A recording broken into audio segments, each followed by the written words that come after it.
C'est un témoin de l'histoire, l'ouvrage de Villy-la-Ferté dans les Ardennes. 105 hommes y ont perdu la vie en juin 1940. À la fin de la semaine, un spectacle de son et lumière sera présenté à l'occasion des 80 ans de l'édifice. Découverte de ces fortifications dans votre grand format signé Sophie Dumais et Marie-Lise Appliquy. Derrière ce rideau anti-char et barbelé, les deux blocs en béton armé installés le long de la frontière franco-belge doivent empêcher l'invasion d'un ennemi au lendemain de la Première Guerre mondiale. C'est la ligne Maginot, du nom du ministre de la Guerre. En 1929, André Maginot obtient du Parlement le financement de ce programme de fortification qui va de la Manche à la Méditerranée, le long des frontières françaises. Après 2 ans de construction sur les communes de Villy et La Ferté, l'ouvrage est achevé en 1937.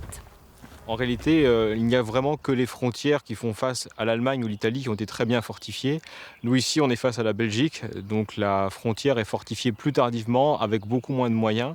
Donc les ouvrages qui sont construits dans cette partie du département des Ardennes sont assez petits, ils ont été construits au rabais. L'ouvrage de La Ferté aurait dû normalement constituer un ensemble à 5 blocs de combat, il n'y en a que 2 qui ont été vraiment construits. Ces 2 blocs sont reliés par une galerie de presque 300 mètres de long à 25 mètres sous terre. Pour faire fonctionner cet ouvrage, un équipage de 105 hommes est nécessaire. Lorsque la menace arrive, les soldats vont devoir vivre comme des sous-mariniers. Toute la vie s'organise autour des chambrées. C'est là où les hommes vont dormir, où ils vont se reposer, écrire à leur famille, jouer aux cartes, ou également manger. À La Ferté, il n'y a pas de cantine ou de réfectoire, donc les hommes sont contraints de manger assis sur leur lit ou à côté, comme ils peuvent. Le 18 mai 1940, au terme de 40 minutes d'intenses bombardements, 9 soldats allemands réussissent à atteindre le bloc 2 sans être repérés. 40 kilos d'explosifs vont faire sauter la tourelle.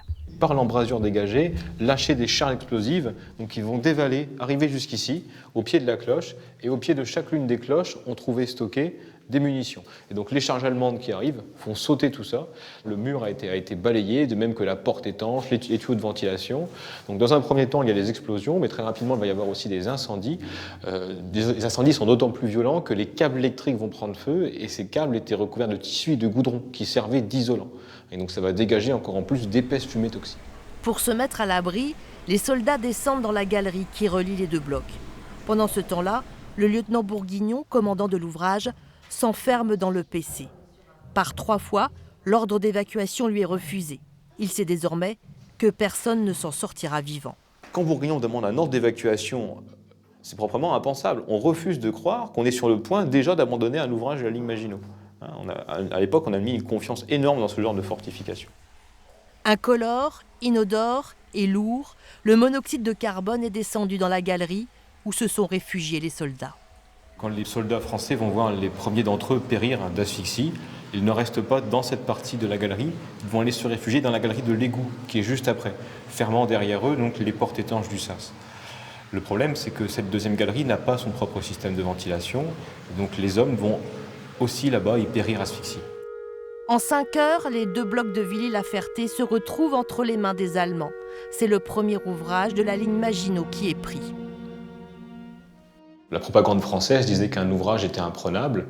Et les Allemands, par l'attaque de l'ouvrage de La Ferté, en somme, ont réussi à faire mentir la propagande française. Et donc, à leur tour, les Allemands vont l'utiliser pour leur propre propagande. Donc, ils vont utiliser La Ferté comme une sorte de vitrine pour l'armée allemande et organiser ici, pendant l'occupation, entre 1940 et 1944, des visites pour des touristes militaires allemands en permission en France, mais également des officiers italiens ou bulgares, donc des forces de l'Axe. 82 ans plus tard, l'ouvrage est resté presque intact. L'armée française a cédé ce site de 10 hectares fin des années 60. Ce patrimoine et cette histoire sont souvent ignorés du grand public. De penser que plus d'une centaine de gars sont morts, étouffés, de penser, ça me met en colère, c'est pour ça que j'ai posé la question sur la responsabilité d'état-major, qu'on aurait peut-être pu les sauver, de penser qu'on a dépensé énormément d'argent pour construire une ligne qui manifestement n'a servi à rien. C'est en bon état pour toute la période qui s'est passée, tous les combats. Il en reste quand même beaucoup de vestiges. Et quand même, ça leur rappelle que la guerre, il y a avant tout des morts aussi, quoi, et que c'est pas qu'un jeu. Et je trouve que c'est pas mal comme site pour ça. La communauté de communes des Portes du Luxembourg verse chaque année 30 000 € d'aide pour faire fonctionner le site et entretenir cette mémoire. Insuffisant pour rémunérer un salarié et 2 contrats aidés. C'est le nombre de visiteurs qui fait fonctionner. La communauté de communes, l'aide de la communauté de communes ne nous permet pas de payer tous les salaires avec les charges. Bon, là, avec les 2 années de crise sanitaire, on était négatif puisqu'on est descendu à 2000-2500 personnes. Donc là, c'est pas viable. Voilà. Les 2 communes de Villy et La Ferté aident par le prêt de matériel et de main-d'œuvre.